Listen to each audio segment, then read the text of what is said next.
fazer a prece. Vamos fazer a prece inicial. Mestre amado Senhor Jesus, mais uma vez estamos aqui reunidos em teu nome para dar seguimento às nossas tarefas de estudo do Livro dos Espíritos. Senhor, agradecemos a tua presença, a presença dos mentores espirituais do alto que nos ajudam nesse trabalho. E te pedimos, Senhor, que a tua bênção se estenda sobre todos nós aqui presentes à reunião, tanto encarnados quanto desencarnados, e se estenda também sobre os companheiros do grupo que não puderam chegar na reunião hoje.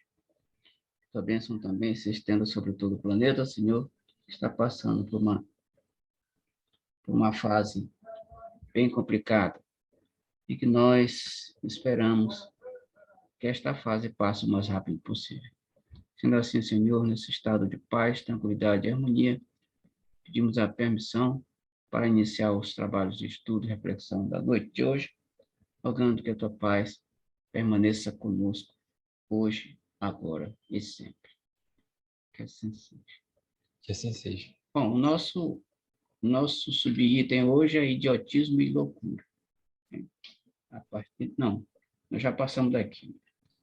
Aliás, já estamos... Não, a gente vai começar o tema. Ah, sim, vai começar o tema. A gente vai começar o tema, É isso mesmo. Deixa eu voltar aqui. Porque a gente ficou só aqui nesse... Passou dessa aqui e ficou bem aqui. Ah, vai começar do início, é? Isso. Isso. Vai Tá começar. certo. Ok. Então, vamos lá. 371. Tem algum fundamento? Está todo mundo olhando o texto direitinho? Quer aumentar, Sandra, um pouquinho mais ou não? Tá bom? Eu gostaria sim, Rubinho, só mais um pouquinho. Mais um pouquinho. Ok, deixa eu ver como é que fica aqui. Melhorou? Quer botar mais um Tá. pouquinho? Tá bom agora? Tá bom, agora tá bom. Tá. Então, vamos lá. 371. Tem algum fundamento pretender-se que a alma dos cretinos e dos idiotas é de natureza inferior? Resposta: nenhum. Eles trazem almas humanas, não raro mais inteligentes do que supomos, mas que sofrem da insuficiência dos meios que dispõem para se comunicar. Da mesma forma que o mudo sofre a impossibilidade de falar. Bom, aqui a gente percebe que os espíritos são inteligentes, né? Mas o problema é que eles estão com um órgão do corpo, o órgão material, atrofiado. E por conta disso, eles não podem se manifestar, não pode manifestar inteligência e manifestar alguns desejos que todos nós temos e que eles não têm condição de expor, colocar para fora. Então, o problema aí da entidade é que ele deve estar passando por uma situação de queima kármica, né? De algum problema de encarnação anterior, em que ele veio acometido desta situação, desta anomalia, com o objetivo de que ele quite seus débitos com as leis divinas. O que, na verdade, nós sabemos que toda vez em que nós vamos encontrar esta lei, ou estas leis, nós, com certeza, marcaremos com as consequências do nosso livre-arbítrio, contrário a ela, ou a favor dela. Beleza? Alguma pergunta? Algum comentário? Não, por enquanto não. Aí a questão da prova, né? A prova da Isso. expiação. Pode ser que o indivíduo não fez uso da inteligência como deveria, e aí acabou privado dela momentaneamente. Isso. Pois é. Momentaneamente ele está privado e aí, só numa próxima oportunidade, talvez ele possa, né, manifestar, dependendo do que ele fez por lá, né? Porque, de repente, ele pode passar uma, duas, três encarnações com problema, porque ele pode ter agravado muito, né? livre-arbítrio da inteligência, e aí, só depois de expurgar umas 2 ou 3, né? 3 encarnações, é que ele vai se livrar do processo.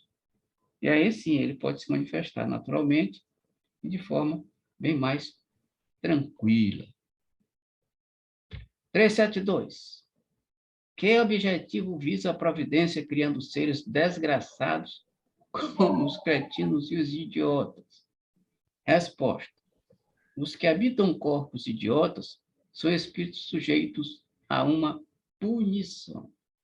Sofrem por efeito do constrangimento que experimentam e da impossibilidade em que estão de se manifestarem mediante órgãos não desenvolvidos ou desmantelados.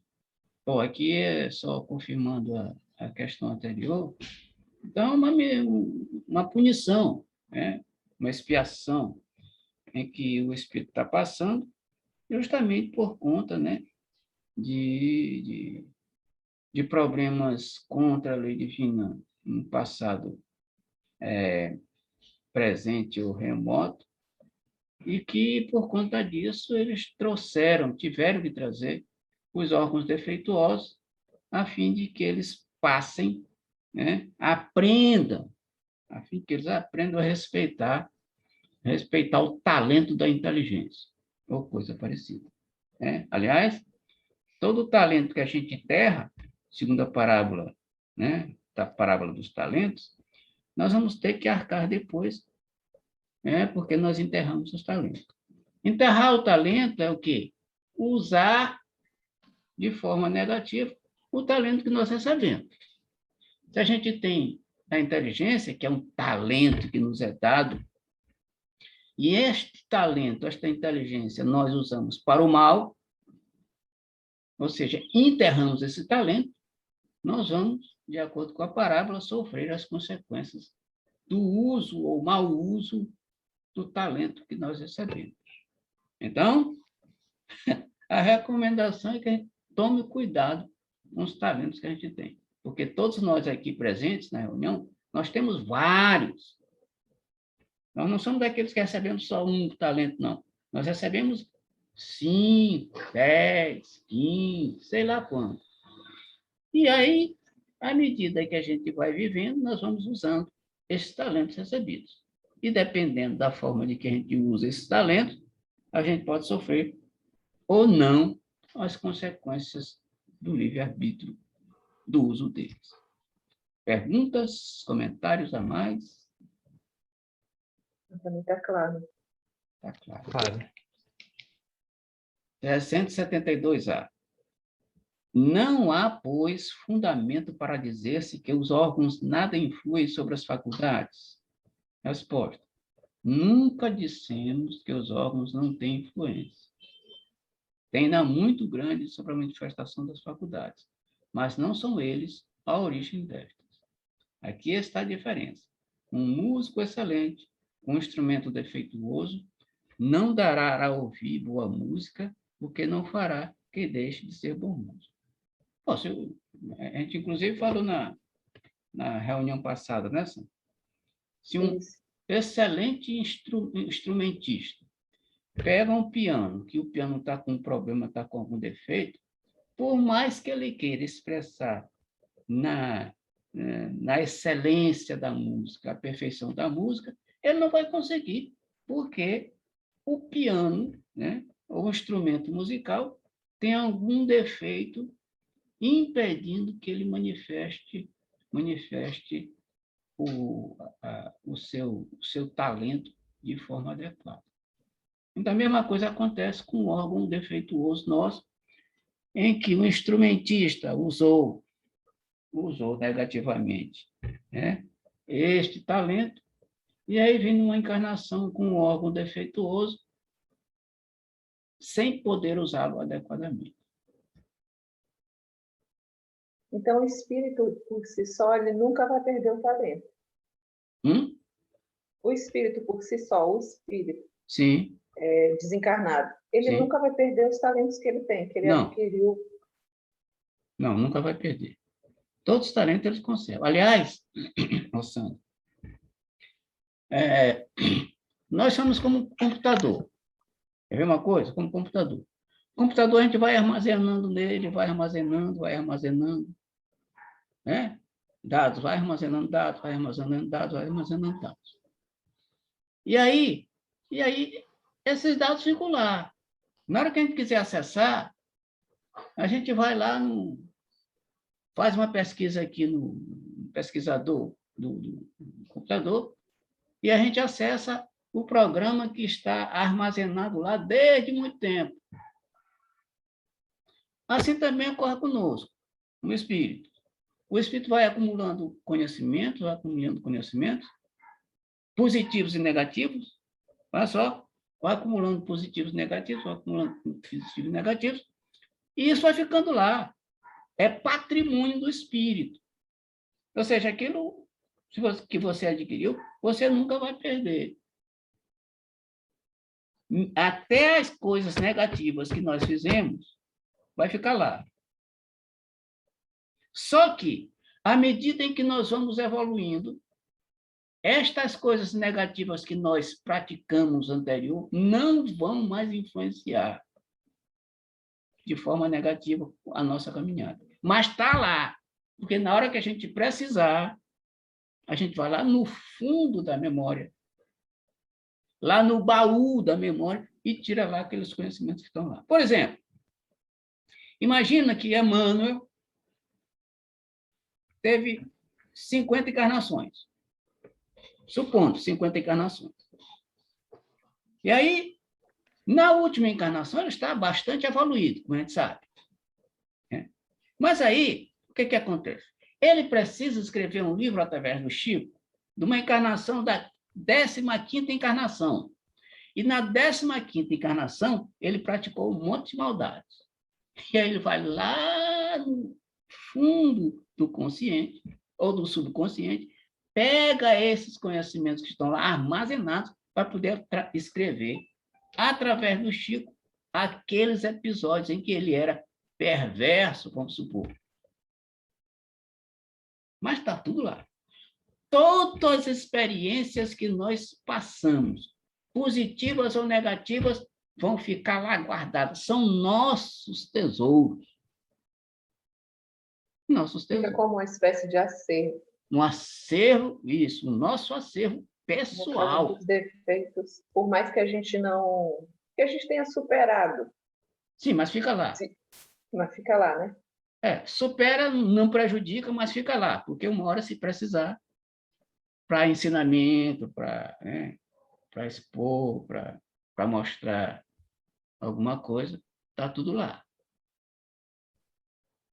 Não apaga nunca. Não apaga nunca.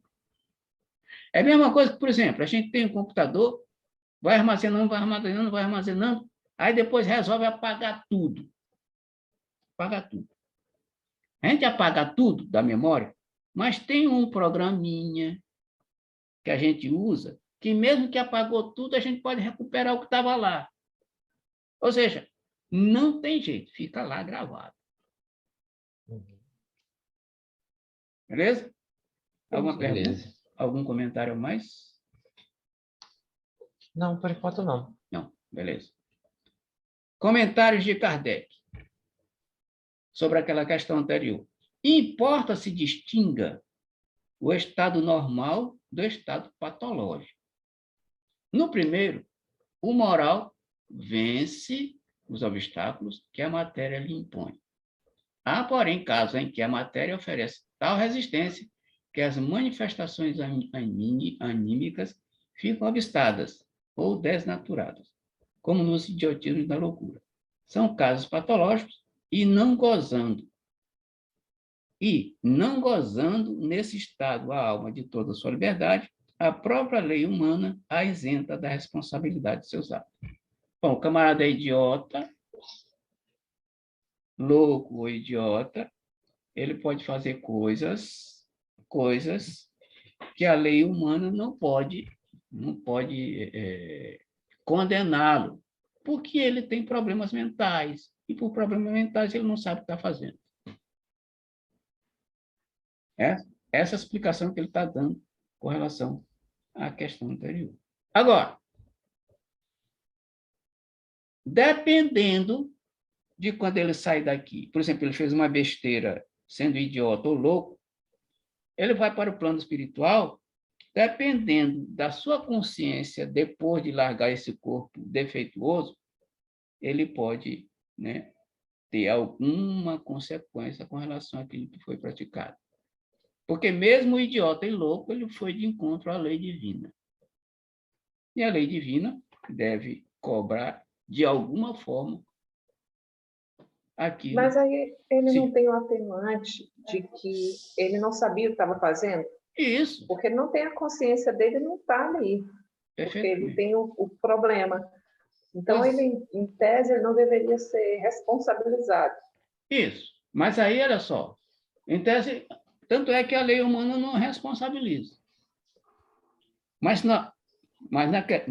nesse livro aqui, questão 621, Kardec pergunta, onde está escrita a lei divina? A resposta está na consciência. Se a lei divina está na nossa consciência, se a gente vai de encontro a ela, a nossa consciência é que vai nos acusar se a gente é culpado ou não. Quem nos julga é a nossa consciência. É a nossa consciência que vai nos julgar. Aí a gente desperta do lado de lá, se o camarada é bom. Eu não tinha consciência do que estava fazendo, né? Não posso ser responsabilizado. Ou, se for responsabilizado, tem que ser de uma forma muito mais amena. Entendeu? Porque essa é consequência da lei divina. Certo? Pode ser responsabilizado ou não.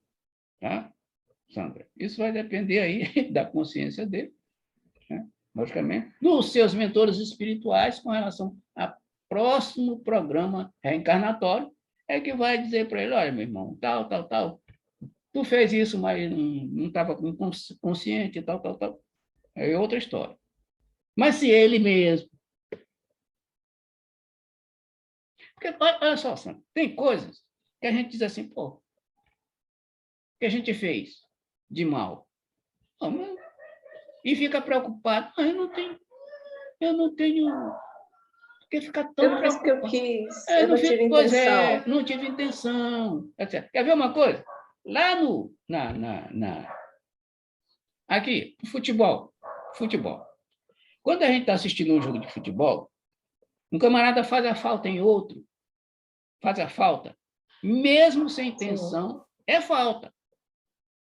Se o camarada está dentro da área, ele faz a falta dentro da área, é pênalti. Mesmo sem intenção, se ele fez sem intenção, é pênalti, é punido. A lei, isso é uma regra do jogo. Sim. Isso é uma regra humana. Uma regra divina é diferente. Pode ser que sim e pode ser que não. Mas que está lá, está. Ele não fez por intenção, mas a consciência dele é que vai dizer se ele deve ser punido ou não. Sabe por que eu pensei nisso? Porque eu pensei, meu entendimento foi de que, como o idiotismo e a loucura, eles são estágios que você está fora de si, certo, em tese, por conta de uma provação que você tem que passar.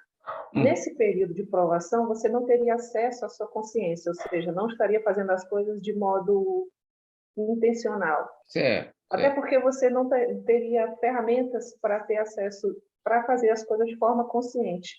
Certo. Logo, eu achava que nesse período ele não, nada que ele fizesse poderia contar, porque ele só vai ter acesso à consciência normal dele, se é que eu posso dizer assim, depois que ele desencarnar. Que ele passar por essa prova, pô, desencarnei e sofri tudo que tinha que sofrer. Isso. E fiz determinadas coisas mas se bem que ele poderia fazer se a essência dele fosse ruim, né? Se ele tivesse uma essência ruim, ele poderia fazer mesmo que indiretamente. Tá um pouco complexa essa questão, não sei se eu estou me fazendo clara. Não, eu estou entendendo. Então, tá prestando atenção? Se o espírito é evoluído, olha só, evoluído. O camarada está passando por uma loucura e idiotice, ele não pode ser tão evoluído. Mas aqui está dizendo que ele pode ser inteligentíssimo. E quando chegar Mas lá... ele pode ter sido inteligente e ruim. Isso. Aí, por isso que ele foi privado da inteligência para sofrer essa privação. Isso. Mas dentro desse momento de privação, é que eu acreditava, né, que ele não seria responsabilizado pelos atos ruins que ele fizesse naquele momento, por conta de estar no estado de idiotice. Não, esse livro aqui, ele diz que quando a pessoa é louca e faz algum...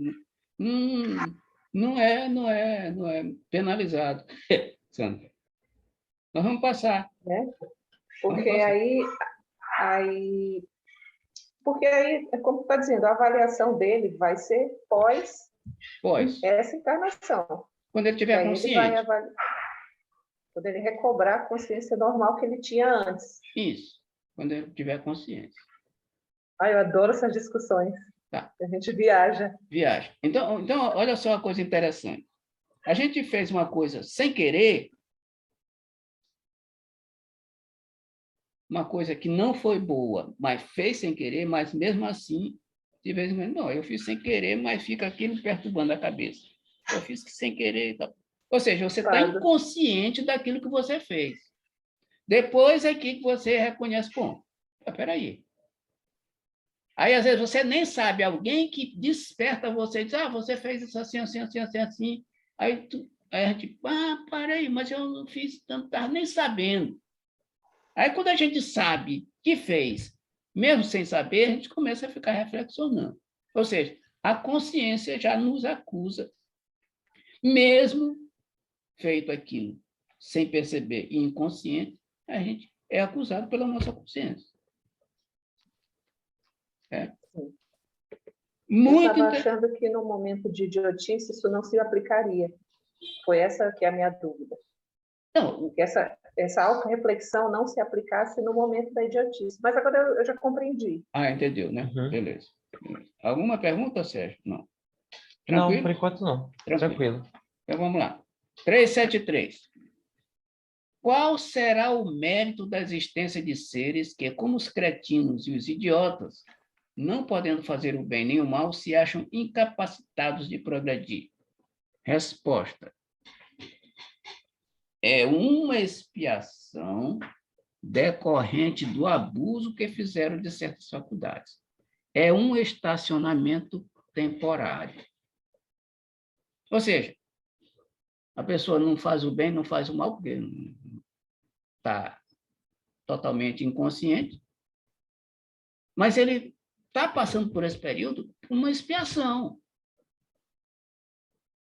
Em decorrência de... progredir só pelo fato de passar por isso, por esse sofrimento, é que ele vai progredir. Isso. Isto é uma expiação que vai fazer que ele passa estacionário um tempo, um período, só um período, depois ele passa, ou seja, no outro período, ele já está evoluindo por ter passado por este problema, por esta expiação grave, diga-se de passagem, expiação, por conta justamente do livre-arbítrio dele. Então, nada aí é injusto o que ele está passando. Né? O que ele está passando é justo estar passando. E se é justo estar passando, ele vai receber os méritos, os louros daquilo que ele está passando. Passar um tempo sem progredir, estacionado, para que no próximo ou na próxima ele dê um salto maior. Quantas e quantas vezes o espírito pede uma prova bastante complicada para evoluir mais rápido, mais depressa. Pois é, uma prova dessa aqui é uma prova dura. Ainda mais com um espírito que é inteligente, o Sandra e Sérgio. A pessoa que é inteligente, super inteligente, de repente, bloqueia a sua inteligência. E aí, deixa eu fazer um outro paralelo aqui. Aí vocês têm energia elétrica em casa, não tem? Sim. Tem. Muito bem. Vamos imaginar que vocês deixam de pagar a conta. E o que acontece? Corta a luz, Corta. A luz é cortada. Para cortar, para ligar a luz de novo, o que é preciso? Pagar a conta. A gente pagar a conta. Pagar a conta. Mas a fiação está toda lá, no ponto. Ou seja, a fiação está toda lá, ou seja, o cérebro do camarada está perfeito, né? Está perfeito espiritualmente falando, mas o cérebro material está cortado. Não tem ligação de uma coisa para outra. Então, ele não pode se manifestar.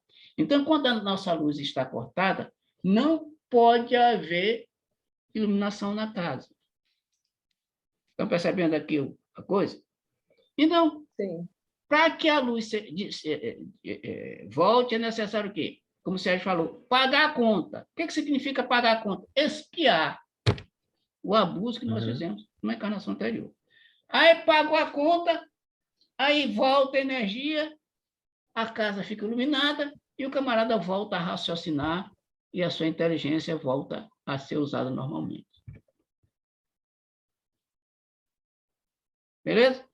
É isso que acontece. Vamos lá. 373A. Pode assim o corpo de um idiota conter... Olha só, que pergunta interessante. Pode assim o corpo de um idiota conter um espírito que tenha animado o homem de gênio em precedente existência? Resposta, certo. O gênio se torna, por vezes, um flagelo quando dele abusa o homem. Deixa eu marcar bem isso aqui. Olha que coisa mais interessante a resposta.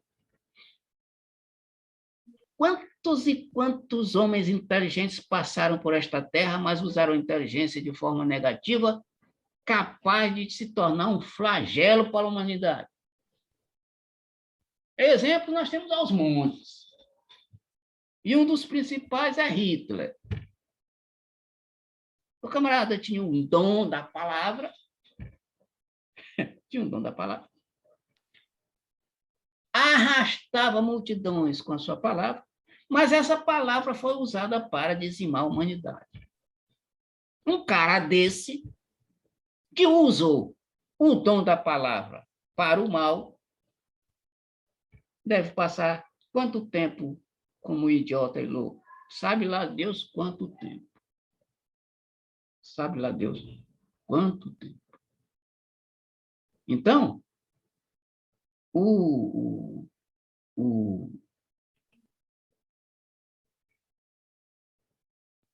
gênio, algumas vezes, faz que isso aconteça. Tem mais uma outra coisa interessante. Hitler colocava as pessoas humanas, os judeus, em locais que eram torturados e mortos, né? Executados de forma cruel. Mas ele dizia uma coisa, ele era vegetariano, além de ser vegetariano, ele disse que maltratar os animais era qualquer coisa de trágico. Defendia os animais, mas matava humanos. Assim que era o cara. Vegetariano, defendia animais, né? Que não deveria se maltratar os animais, mas dizimava os humanos. Que cabeça de doido! Onde é que só na cabeça de um maluco poderia caber um negócio desse? Será que ele ainda está espiando? Rubinho, tu acha que ele já reencarnou no Hitler? Não sei, Sandra. Não tenho a menor ideia. Pela magnitude das maldades que ele fez. Ele deve estar enfurnado lá no umbral aí durante muito tempo. Eu acho que recente. Está muito recente, realmente. Ô, Sandra, está muito recente.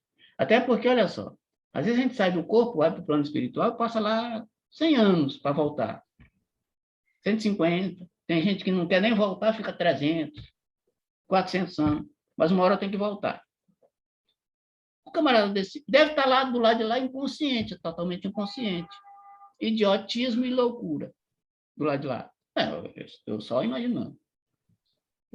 Totalmente consciente, porque não tem a mínima condição de um camarada desse tipo está do lado de lá consciente, porque senão vai arrumar um outro grupo de maldosos, outros grupo de espíritos do mal, para fazer atrapalhar o resto da humanidade. Aí fica complicado. E Deus não ia deixar um caboclo desse quilate aprontar também do lado de lá. Já deu, né? Tá bom. Por aí, já chega, meu irmão. Espera aí. Já chega. Comentários de Kardec a respeito da questão. A superioridade moral nem sempre guarda proporção com a superioridade intelectual. E os grandes gênios podem ter muito que espiar. Eita, coisa interessante aqui. Daí, frequentemente lhes resulta uma existência inferior à que tiveram e uma causa de sofrimento. Os embaraços que o espírito encontra para suas manifestações se lhe assemelham às algemas que tolhem os movimentos a um homem vigoroso. Pode dizer-se que os cretinos e os idiotas são estropiados do cérebro, como o coxo é o das pernas e o cego dos olhos. Ele é estropiado da cabeça, da mente. Estropiado da mente. Realmente é uma provação terrível. E aí, como no geral esse povo tudo é materialista, Sandra e Sérgio, deixa eu repetir uma coisa aqui para vocês. Eu vi uma palestra do Divaldo, se não me engano, do Divaldo, ele dizendo que os grandes líderes da humanidade, a maioria deles eram psicopatas. A maioria deles eram psicopatas.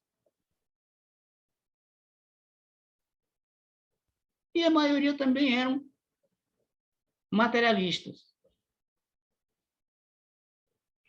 Ou seja, camarada, além de ser psicopata, não acredita em coisa nenhuma, não está nem aí para coisa nenhuma. Não deve estar. Inferior para ele é inferior mesmo. É aquele inferior que a gente pode pisar por cima, se ele pisar por cima, ele não fica com nenhum remorso, se deita no travesseiro de noite e dorme tranquilamente, porque não tem remorso um cara desse, um pessoal desse. Não tem remorso. Manda matar milhões de judeus, dormia tranquilo. Todo dia dormia tranquilo e queria matar mais. Nos campos de concentração. Era terrível. Como não terá... Eu assisti há uns poucos dias aí um filme chamado O Julgamento de Nuremberg. Julgamento dos braços direitos de Hitler. Muitos deles foram condenados à morte. A grande maioria deles foram condenados à morte. Porque os que eles faziam amando de Hitler não está escrito. Coisa terrível. Terrível que não dá para entender como é que um camarada podia ter cabeça para fazer um negócio daquele. É impressionante. Eu fico impressionado só de pensar. Como é que o camarada é capaz de fazer um negócio daquele?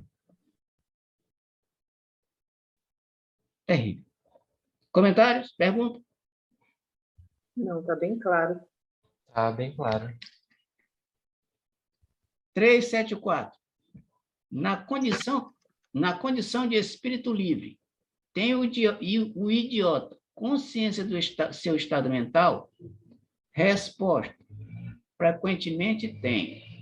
Compreende que as cadeias que lhe obstam o voo são prova e expiação. Ele disse frequentemente, não quer dizer que sempre. Porque tem uns que não tem jeito. Tem uns que realmente não compreende nada disso. Aí o que vai fazer com que esses camaradas reflitam alguma coisa? Pensem, ou comecem a pensar, ou se colocar no lugar do outro, empatia. Só sofrendo muito. Lembra do exemplo do ferro e do fogo, Sandra? Ferro é um metal duro. Duro, duríssimo. Mas, por ser duro, uma hora existe um elemento que faz com que esse ferro amoleça, depois derreta. Que é o quê? O fogo. O ferro vai esquentando, vai aumentando a temperatura. Lá por 1000 graus, ele fica incandescente. E depois começa a derreter, amolece. O sofrimento para um tipo de espírito desse, renitente, só vai melhorar, ou seja, tornar ele maleável quando sofrer muito. E bota sofrimento nisso, bota fogo de sofrimento nisso. Aí o cara derrete. Aí, repetindo, André Luiz, nosso lar, só passou 8 anos no umbral sofrendo. Esse não quis passar mais tempo. Não, peraí, o negócio aqui está perreado. E de tanto sofrer, o camarada não de não. Peraí, chega. De tanto sofrimento, um espírito renitente assim, desse tipo de Hitler, uma hora vai amolecer. Não, peraí, eu não aguento mais passar por esse negócio. Aí, Deus dá a oportunidade para ele resgatar os seus débitos em suaves prestações de 1000 encarnações. Eu estou só chutando. Pode ser um pouco menos ou pode ser um pouco mais.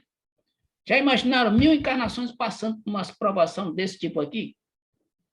Isso, loucura e idiotia. Dureza. Percebeu? Então não tem jeito. Ninguém, aqui nesse livro que nós estamos estudando, ele vai dizer assim, ninguém nasceu para ser assassino. Ou seja, ninguém nasceu para praticar o mal, qualquer que seja ele. Todo mundo... Tá, então, repetindo, ninguém nasceu para ser assassino. Ninguém nasceu para fazer o mal, qualquer que seja o mal. Por que que a pessoa é assassina? Por que que a pessoa faz o mal? Resposta: livre-arbítrio. Deus nos deu livre-arbítrio para a gente fazer da nossa vida o que quiser. Agora, esse livre-arbítrio está atrelado às consequências do nosso ato. Então, livre-arbítrio é exatamente para isso. Para que a gente faça e receba. Para que a gente plante e colha. Se eu plantar uma semente de mamão, mais tarde eu vou colher o quê? Mamão.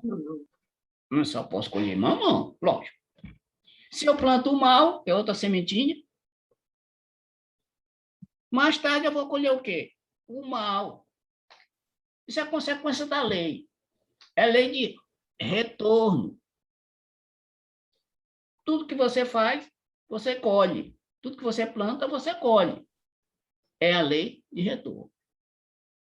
Agora, se está dito que a gente não nasceu para fazer o mal, e faz, de quem é o problema? Nosso. É nosso. É de Deus? Não. Não. É da vizinha? É de Não. papai? É de Não. mamãe? Não. Não. Não. Então, por isso é que Jesus diz assim, a cada um, segundo suas obras. Ou seja, eu não posso pagar pelos erros do meu vizinho, não posso pagar pelos erros do meu filho, não posso pagar pelos erros dos meus pais, eu só posso pagar pelo erro que eu pratiquei. Porque eu que plantei. E se eu plantei, Não adianta correr. Não adianta tentar desviar. Vai ter que colher. É a lei. A lei é perfeita. Certo. É muito certo. Muito certo. Não é lógico? Muito lógico. Uhum. Muito lógico. Então, esses espíritos renitentes, os Hitlers da vida, vão ter que arcar com as consequências de milhões de vidas,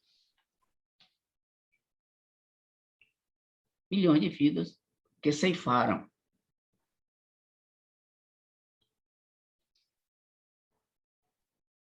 O camarada achava que o povo alemão era uma raça pura, o resto tudo era imperfeito, tinha que ser dizimado tudo. É que tem cada ideia de maluco nesse mundo. A raça pura é a raça alemã. O resto é raça inferior. E não querendo misturar a raça pura com a raça inferior, porque os judeus viviam assim por lá. Aliás, espalhado no mundo todo.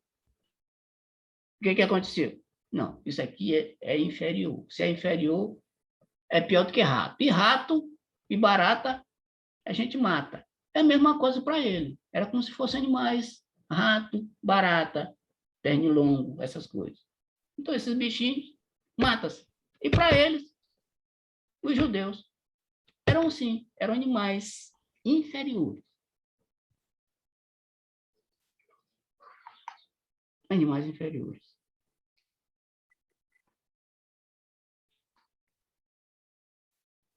O cara era obsediado.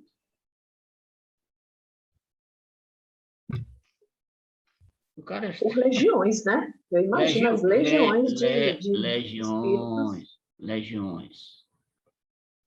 Se aproveitaram da genialidade, da capacidade dele e da imperfeição. Uhum. A capacidade dele de ser... É que não me vem a palavra agora. Do carisma dele. Isso, do carisma. Agora, atrair essa legião que acompanhava esse cara, com certeza era o inimigo dele. Inimigos ferrenhos de outras vidas, entendeu? Que queriam para ele se ferrar muito mais. E conseguiram. Consegue. Os nossos inimigos, do outro lado, eles querem que a gente se ferre cada vez mais. E eles pegam o nosso calcanhar de Aquiles justamente para nos atingir, para nos derrubar. E como a gente é fraco, como a gente é frágil. Lembra do livro André Luiz, Sexo e Destino? 2 espíritos beberrões se aproximaram de um camarada que tinha tendência a beber, que era beberrão também, alcoólatra. Se aproximou, pronto. Influenciou, faz assim, faz desse outro jeito. Aí o camarada que tem aquela tendência, faz. E como Hitler tinha essa tendência de crueldade, os espíritos devem ter, né? Meu irmão, é assim, ó, tu tem que seguir essa linha aqui, ó, tal. E aí o cara se achava, né? O cara se achava. Se achava perdido, porque sempre perdido. Alguma pergunta, algum comentário a mais, meninos? Não, por enquanto não. Claro, Continuando, esse então. está maravilhoso. Maravilhoso. Continuando, então. 375. Qual, na loucura, a situação do espírito? Resposta. O espírito, quando é liberdade, recebe diretamente suas impressões e diretamente exerce a sua ação sobre a matéria. Encarnado, porém, ele se encontra em condições muito diversas e na contingência de só fazer com auxílio dos órgãos especiais. Altere-se uma parte ou conjunto de tais órgãos, e eis que se lhe interrompem, no que destes dependam a ação ou suas impressões. Se perde os olhos, fica cego. Se o ouvido, torna-se surdo, etc. Imagina agora que seja o órgão que preside as manifestações da inteligência. O atacado ou modificado, parcial ou inteiramente, é fácil de será compreender que, só tendo o espírito a seu serviço órgãos incompletos ou alterados, uma perturbação resultará de que ele, por si mesmo, no seu foro íntimo, tem perfeita consciência, mas cujo curso não lhe está nas mãos de deter. Ele não pode, não tem como deter. Mas ele tem consciência do que está passando. Sim, aí ele tem consciência do que está passando. Mesmo que ele queira modificar aquilo, ele não pode. Né? O órgão é defeituoso, é uma questão orgânica e espiritual, ao mesmo tempo. Né? Orgânica porque espiritual. Ou seja, orgânica porque ele abusou do livre-arbítrio da inteligência na encarnação anterior, na época anterior. Então, ele passa por... Aí, quando ele se liberta, ele percebe que está passando por aquela situação, tem perfeita consciência disso, e, mesmo que ele queira, não pode deter o curso da situação, porque ele mesmo foi que procurou que aquela situação acontecesse. Livre arbítrio. Uhum.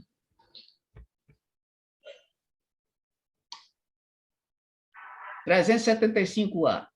Então, o desorganizado é sempre o corpo e não o espírito? Resposta: exatamente. Mas convém não perder de vista que, assim como o espírito atua sobre a matéria, também esta reage sobre ele, dentro de certos limites, e que pode acontecer impressionar-se o espírito temporariamente com a alteração dos órgãos pelos quais se manifesta e recebe as impressões. Pode mesmo suceder que, com a continuação, durando longo tempo a loucura, a repetição dos mesmos atos acabe por exercer sobre o espírito uma influência de que ele não se libertará senão depois de se haver libertado de toda impressão material. Então, existem casos que só depois do desencarne, né, é que ele vai se libertar disso.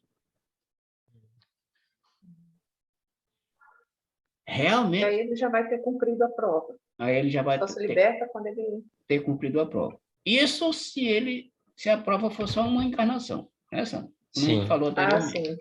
Né? Se a prova for só nessa encarnação, tudo bem. Aí, se ele tiver que pagar com mais 2 ou 3, ou 4, sei lá, aí ele ainda vai, né?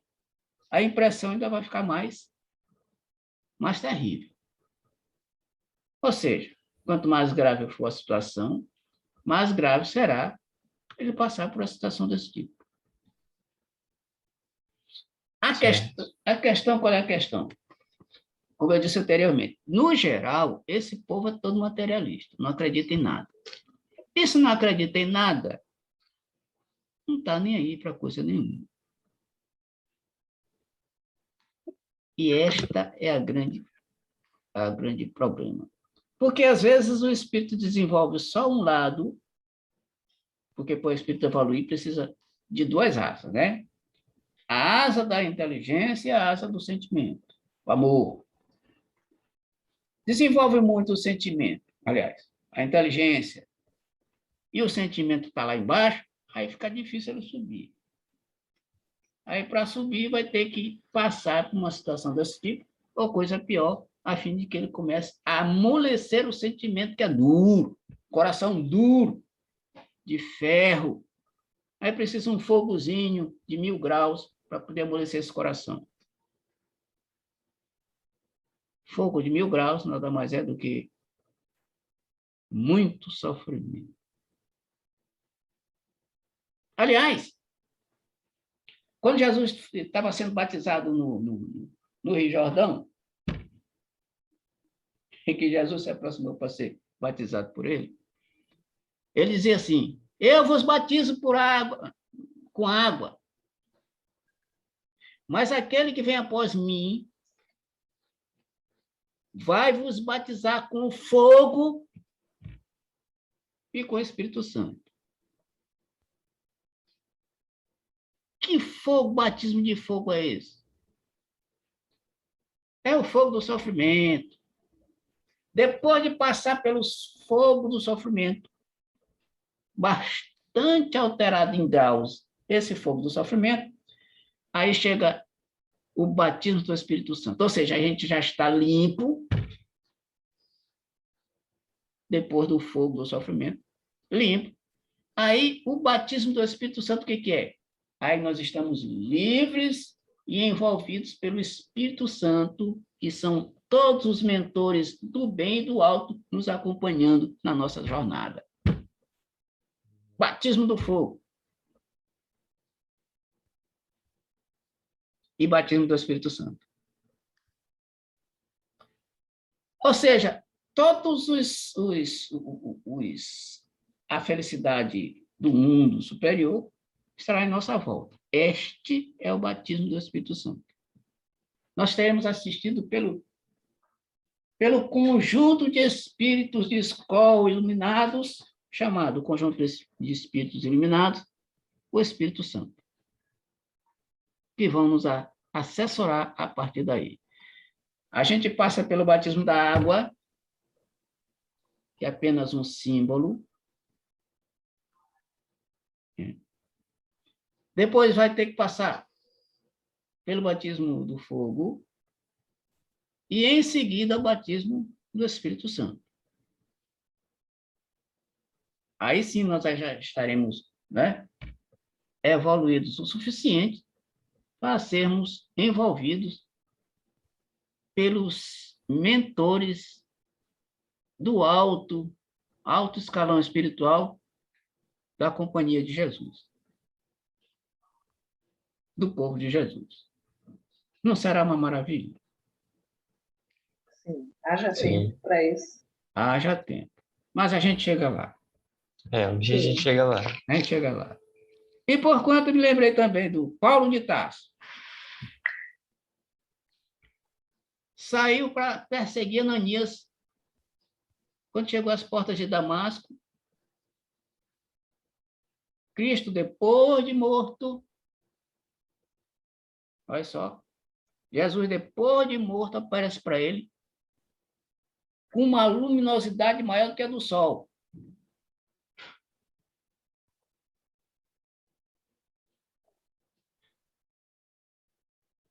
E aí, Jesus aparece para ele, ele cai do cavalo, do camelo, e o pessoal que estava junto com ele percebeu que ele estava delirando. E aí ele levanta os olhos e percebe aquela visão de Jesus iluminadíssimo. E Jesus diz assim: Saulo, Saulo, por que me persegues? Ele diz assim. E Paulo diz: mas quem és tu? Eu sou Jesus a quem persegues.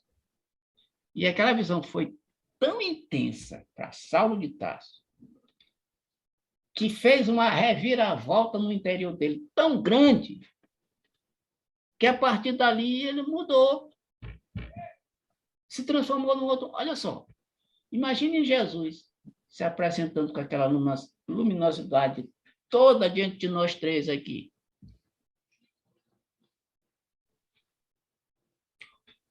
O Chico, conta-se que o Chico, para psicografar o livro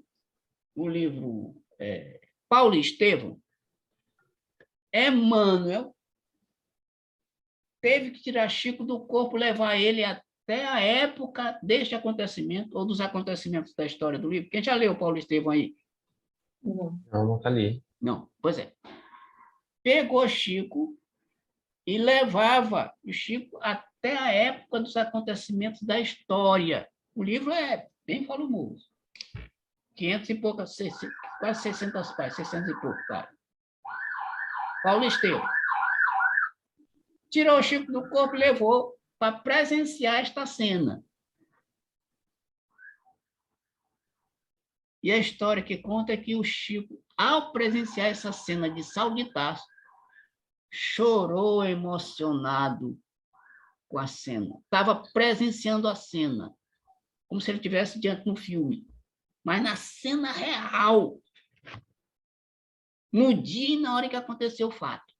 Eita coisa. Eu fiquei toda arrepiada aqui, ó. Imagine. Depois disso, Saulo se transforma, muda até de nome. De Saulo para Paulo. Vocês sabem da história. De Saulo para Paulo. E a partir daí, Jesus diz, olha, vai, que lá em Damasco tem alguém que vai dizer para você o que você deve fazer. Porque ele perguntou para Jesus, o que queres que eu faça? Jesus diz, vai, lá em Damasco tem alguém que vai lhe orientar o que você deve fazer. A partir daí, ele ficou cego. Né? Ele ficou cego com a aparição. Depois de uns 3 dias, foi que Ananias deu uns passos nos olhos dele lá e ele, né, voltou a enxergar. Então, o camarada Paulo era extremamente duro de coração, Saulo. Extremamente duro. E depois do caso passado, ele diz, não sou eu mais que vivo, mas é o Cristo que vive em mim. Ou seja, ele já estava batizado pelo Espírito Santo. O Cristo estava guiando os seus passos. Quem guiava os passos de Paulo era Jesus. Paulo era médium de Jesus. Olha que coisa mais espetacular. Médium de Jesus. Não sou eu que vivo, mas é o Cristo que vive em mim.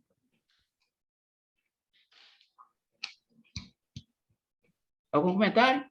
Perguntas? Não, tá beleza? Não, tranquilo. Então vamos aqui, mais um pouquinho. 376. Por que razão a loucura leva o homem algumas vezes ao suicídio? Resposta.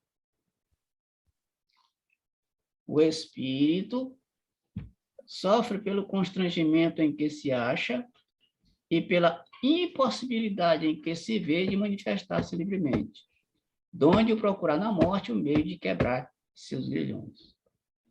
O camarada tá louco, o camarada tá louco, não sabe o que faz e se suicida. Porque ele se vê constrangido a não poder se manifestar. E aí ele envereda por um caminho pior ainda. Além de ele estar louco, ainda se suicida, o problema vai triplicar. É uma prova difícil, mas ela fica ainda mais difícil depois que ele decide isso. Mais difícil ainda. Complica mais a situação dele. É. Muito mais.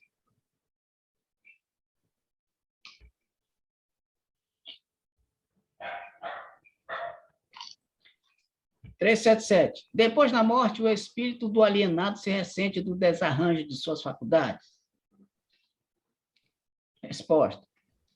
Pode ressentir-se durante algum tempo após a morte, até que se desligue completamente da matéria, como o homem que desperta se ressente por algum tempo da perturbação em que o lançara o sono. Ele desperta, né? Está ressentido por aquilo, mas depois percebe que era apenas um sonho. Ou seja, apenas uma passagem dura, uma passagem negativa da vida material dele. Ele fica ressentido, fica magoado, tal. Mas depois ele percebe. Né? Percebe que aquilo foi apenas uma fase. E as fases passam. Aliás, tudo passa. Tudo passa. Algum comentário, mais alguma pergunta, algum comentário? Não, por enquanto não. Não. Tá, então vamos encerrar com essa aqui. 378. De que modo a alteração do cérebro reage sobre o espírito depois da morte? Repetindo a pergunta. De que modo a alteração do cérebro reage sobre o espírito depois da morte? Resposta. Como uma recordação. Um peso oprime o espírito. E como ele não teve a compreensão de tudo o que se passou durante a sua loucura, sempre se faz necessário um certo tempo a fim de se pôr ao corrente de tudo. Por isso é que, quanto mais durar a loucura no curso da vida terrena, tanto mais lhe durará a incerteza do constrangimento depois da morte. Liberto do corpo, o espírito se ressente, por certo tempo, das impressões do laço aquele o prendia. Bom, então, é só uma recordação. Né? Ele se desprende. Quando ele se desprende, ele percebe que ele estava com uma espécie de sonho. Né? Um pesadelo, na verdade, era um pesadelo. E depois ele fica, quando acorda, fica meio atordoado, lembrando do sonho, mas com o tempo, à medida que o tempo vai passando, ele vai compreendendo a sua situação e, mais cedo ou mais tarde, ele volta ao estado normal de espírito liberto. Isso aqui, né? Isso aqui nos importa. Ouvi quando ele fala que o espírito se ressente, que ele sente algo de ruim. Isso. Poxa, eu não queria ter passado por aquilo, eu não deveria ter passado por aquilo. Fica magoado, ressentido. É isso. Fica magoado, ressentido. Certo? Bom, então terminamos este item. Na próxima reunião a gente vai ficar com a infância. Beleza? Certinho. Certo. Alguma pergunta, algum comentário? Mais? Eu não gostei muito desse tema. Mais um tema que abriu a minha mente, desconstruindo outras coisas. Isso. Aí a gente estuda, a gente começa a perceber que algumas vezes a gente está pensando numa coisa que não é bem o correto. E com o estudo a gente, né, Verdade. chega à conclusão do certo e do errado. A gente acaba parando para refletir, né? Sobre essas questões. É um estudo de muita reflexão, viu, pessoal? Esse livro nos dá um leque de comentários e de reflexão muito grande, capaz da gente ficar meio extasiado, no bom sentido, com aquilo que tem de conhecimento aqui nesta obra. Isso sem contar as outras também, né? Porque são mais 5. Sim. Além das mais 5, ainda tem mais as revistas espíritas, que são os comentários dessas 5 obras aqui. É? Muito bem. Sandrinha, dá para fazer a prece de encerramento para nós? Vou passar a bola para o Sérgio. Vai lá, Sérgio. Sérgio, eu vou fazer. Já estou de olhos fechados, Tá bom. Vamos lá. Espíritos amigos que nos acompanham, Senhor Jesus, nosso Pai Celestial, agradecemos a oportunidade de estarmos aqui nesta noite, que possamos refletir sobre os conhecimentos aqui debatidos, aqui discutidos, que ao longo da nossa semana possamos dar espaço na nossa rotina atribulada para refletirmos um pouco acerca do que nós comentamos, para que possamos, assim, subir mais alguns degraus na nossa caminhada rumo à perfeição moral. Agradecemos mais uma vez a presença aqui de todos, encarnados ou desencarnados, e que possamos retornar às nossas rotinas semanais de espírito renovado. Que assim seja. Assim seja. Tudo bem, pessoal? Boa semana. Rodrigo. Boa semana para vocês. Pessoal, segunda-feira lá na Ana. 7h30. Tá certo. Mas beleza? o nosso estudo domingo tem? Tem, sim, ficamos tranquilo. Sim. Tá, beleza? 15 horas, domingo, eu tô a postos aqui, tá bom? Tá, beleza. Boa noite. Boa noite, Rubinho. Boa Até mais. semana. Pra vocês Boa semana. também. Tchau, tchau. Tchau, tchau.